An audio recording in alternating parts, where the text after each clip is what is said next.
ছাত্রলীগ এটা যদি মারাও যায়, মৃত্যুবরণ করে, এদের যাতে জানাজা অপহরণ না হয়, এদের যাতে মাটি দাফন পর্যন্ত যাতে এদেরকে কোনো কেউ না করে, এদের গোসল পর্যন্ত যেন না হয়, এদের লাশ যাতে শকুনে খায়। আমার বাবা কি দোষ করছিল? না তোমাদেরকে কোনো সময় কোনো কিছু বলছে, নাকি কারোর কোনো ক্ষতি করছিল?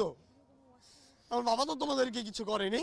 আমার বাবা 18 জুলাই এশার নামাজের পরে যখন মসজিদ থেকে বের হন, এলাকার সবাই আমার বাবাকে দেখেছিলেন। সবাই বলতেছিলেন যে ছাত্রলীগ সৈন্যরা ঘিরে ধরে রেখেছিলেন যাতে আমার বাবা কোনোভাবে বের হতে না পারে। তো তাদের মতে ছিল যে আমার বাবা হয়তো বা জামাতের কোনো বড় কোনো লিডার বা বড় কোনো পর্যায়ে আছেন, হয়তো আমার বাবা এর সাথে জড়িত।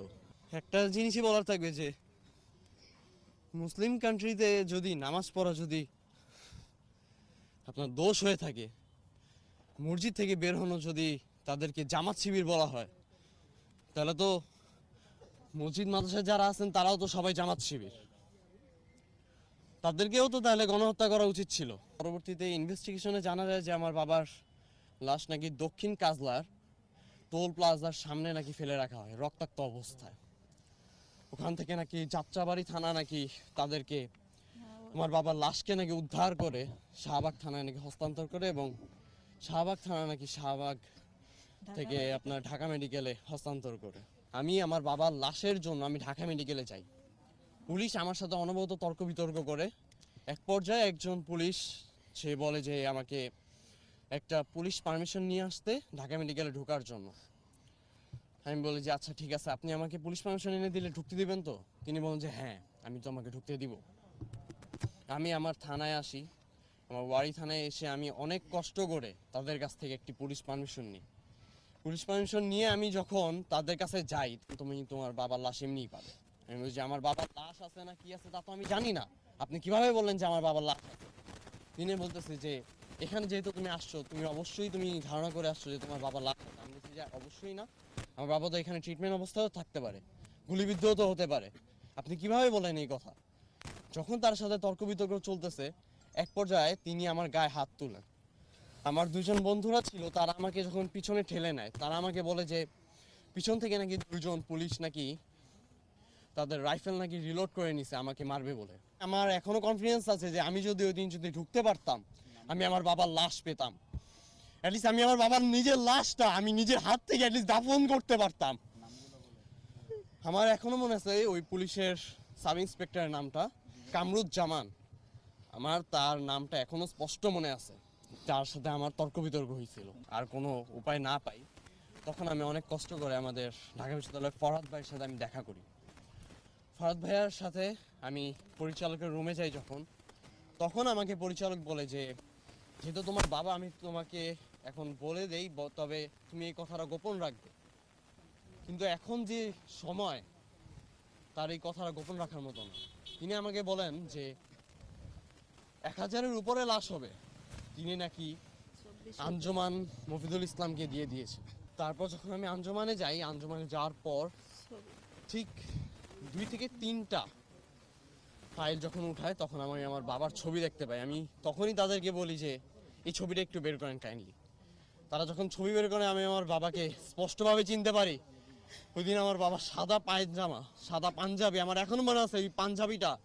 আমার বাবা আমার পাঞ্জাবি ধরে বলছিল যে তোমার পাঞ্জাবিটা তো অনেক সুন্দর, আমার কাছে ভালো লাগছে, আমি তোমার এই পাঞ্জাবিটা পরবো। আমি বলছি যে আচ্ছা আব্বু পরো, সমস্যা কি?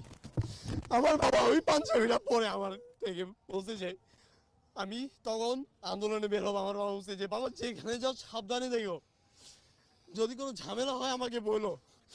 আমার কথা হচ্ছে যে আমার বাবা কি দোষ করছিল? না তোমাদেরকে কোনো সময় কোনো কিছু বলছে, নাকি কারোর কোনো ক্ষতি করছিল? আমার বাবা তো তোমাদেরকে কিছু করেনি। তোমরা আমাকে মারছো, আমার এখনো মনে আছে। আমি বাসা থেকে বের হওয়া মাত্র আমাকে নিয়ে যাওয়া হয়েছিল। নিয়ে গিয়ে আমার ছাত্রলীগের কিছু নেতা ছিলেন একজন, তিনি আমাকে ওয়ারিতে নিয়ে গিয়ে আমার র্যাঙ্কিং স্টেজের সামনে আমাকে ফেলে রেখে এসেছিলেন। আমার এখনো মনে আছে, আমাকে আধা ঘন্টা যাবত মারতেন, তারপর আমাকে ঠান্ডা কড়কড়া ঠান্ডা মানে আমাকে খাওয়াতেন, এরপরে আবার মারতেন। মারতে মারতে আমি এক পর্যায়ে অজ্ঞান হয়ে যাই। আন্দোলনের আগে যে সময় আমার বাবার সাথে আমার লাস্ট দেখা, তখন আমার বাবা আমার শরীরে দাগ দেখে আমার বাবা আমাকে জড়িয়ে ধরে কান্না করে ফেলছে যে বাবা তুমি কেন যাচ্ছ? আমি বলছি যে বাবা এটা সবার জন্য, আমি একজন ছাত্র, আমার কিছুদিন পর আমি ঢাকা বিশ্ববিদ্যালয়ে যখন অ্যাডমিশন দিতে যাবো, আমি এই কোঠার জন্য যদি বেঁধে যাই, শুধু আমার একার জন্য তো না, এমন হাজারো শত শত ভাইরা আছে যারা কিনা এটার জন্য আমার বেঁধে যাচ্ছে। তো আমি কেন চুপ থাকবো? আমি যদি এটার মধ্যে একজন হই, আমার যে ঠিক আছে তুমি একদম সঠিক কথা বলছো, আমি তোমার সাপোর্টে আছি। শুধুমাত্র এই কারণেই আমার বাবাকে আজ আমি দেখতে পারতেছি না।